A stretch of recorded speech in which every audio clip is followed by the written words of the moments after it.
Ghost Peter pushes Anna toward the unthinkable, and Valentin has no idea.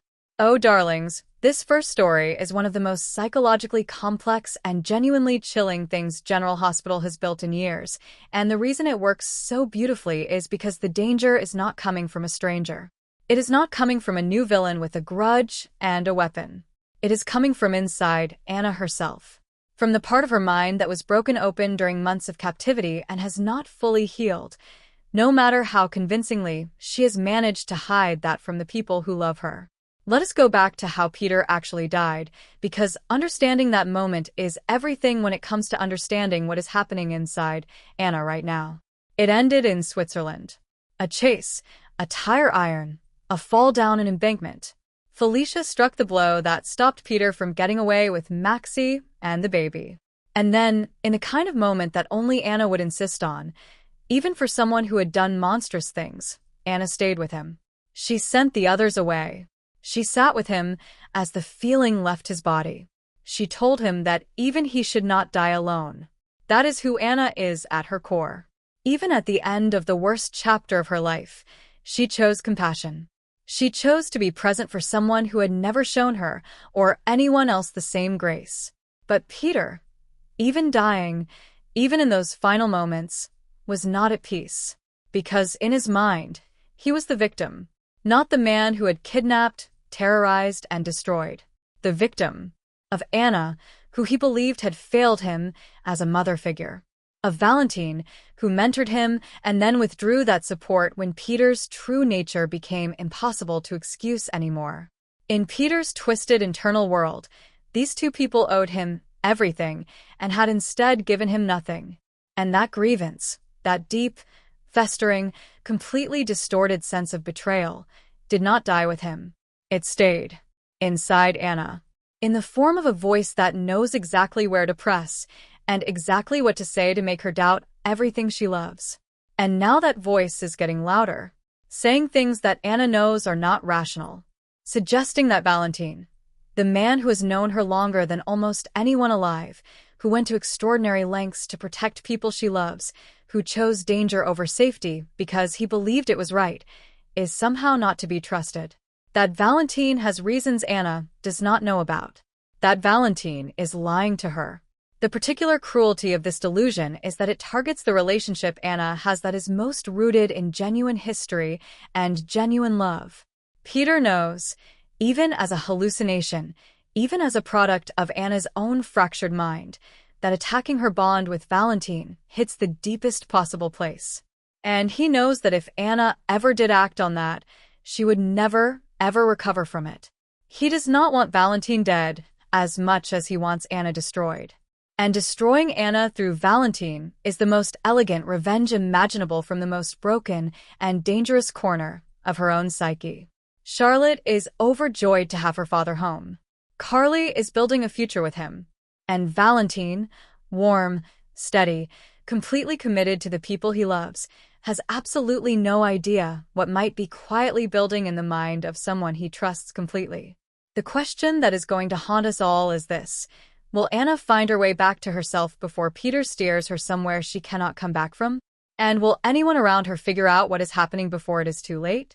The man behind the villain, what drove Ross to burn everything down. Now, darlings, let us step back from the story happening on screen for just a moment, because the actor who brought Ross to life for the past 6 months sat down and revealed something about this character that adds an entirely new dimension to everything we watched.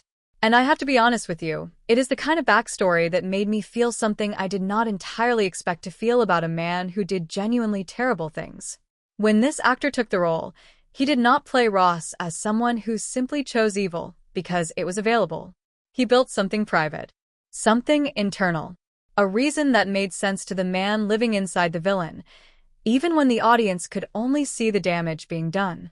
He imagined that Ross had once been exactly what the WSB trained him to be: loyal, committed, willing to do the hard and dangerous work that the agency required.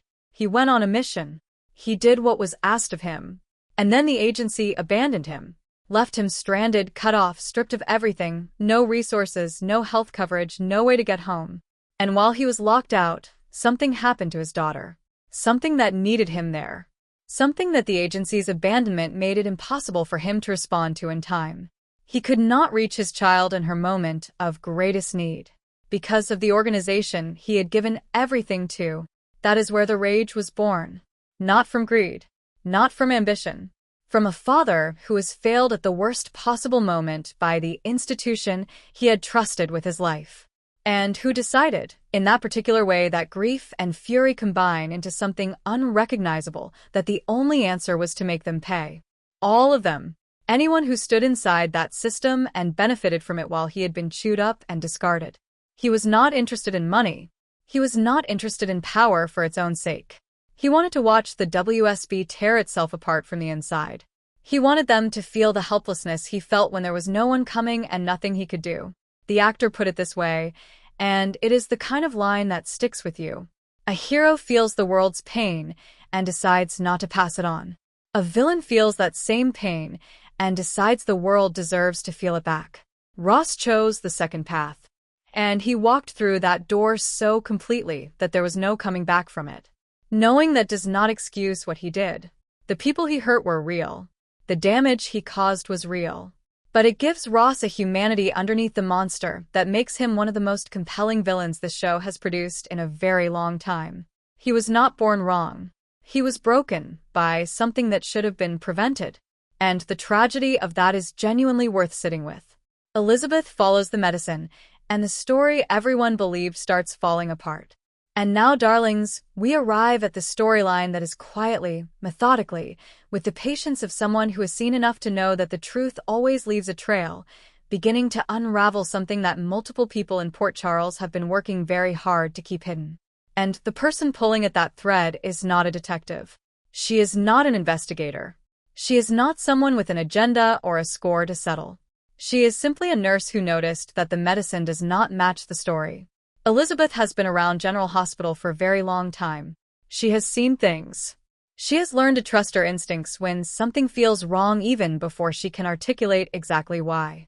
And when news reached her that Jack had not just improved but had walked out of his care facility completely on his own, her instincts fired immediately. Because that is not how this works. That is not how this condition works. Strokes do not reverse themselves like that. Locked-in syndrome does not simply dissolve over a few months and leave a man standing upright and functional without leaving any of the expected markers of that kind of recovery. Jack's timeline makes no medical sense. And Elizabeth knows it. She started talking it through with Lucas, who has his own complicated relationship with everything happening around Drew right now, and who brought his own medical knowledge to the conversation. Lucas confirmed what Elizabeth already suspected. People do not recover from what Jack supposedly had in the way Jack apparently has. The pattern is wrong. And then Elizabeth said the word that shifted everything. Toxin. What if this was not a stroke? What if what happened to both Drew and Jack was the result of something introduced into their systems rather than something that occurred naturally? Something that mimicked the presentation of a stroke closely enough to fool an initial examination but that behaves differently over time, explaining why Jack is recovering in a way that Drew is not. Lucas immediately raised the practical problem with that theory. If there were a substance causing this in the environment, everyone present should have been affected. That should make the theory collapse.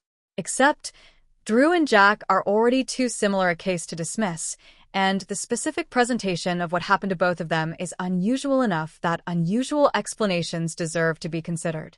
Elizabeth did not jump to accusations. She did not walk into that house pointing fingers. She followed the symptoms. She asked why the medical reality did not line up with the official explanation.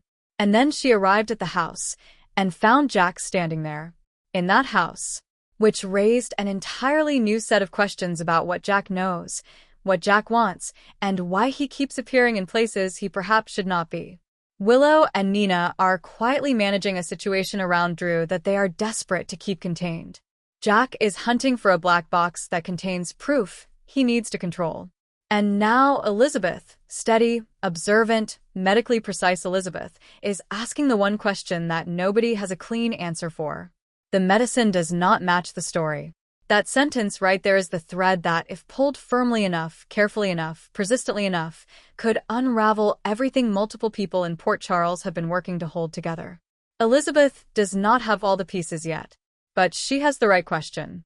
And in this city, the right question in the right hands is more dangerous than almost anything else. Poor Charles is holding so many secrets right now that the city itself seems to be straining under the weight of them.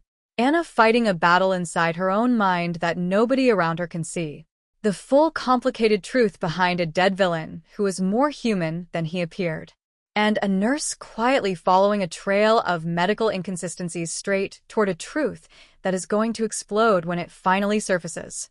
This is General Hospital doing what it does best, layering story on top of story on top of story until every thread is connected to every other thread, and the unraveling of one pulls on all the others simultaneously.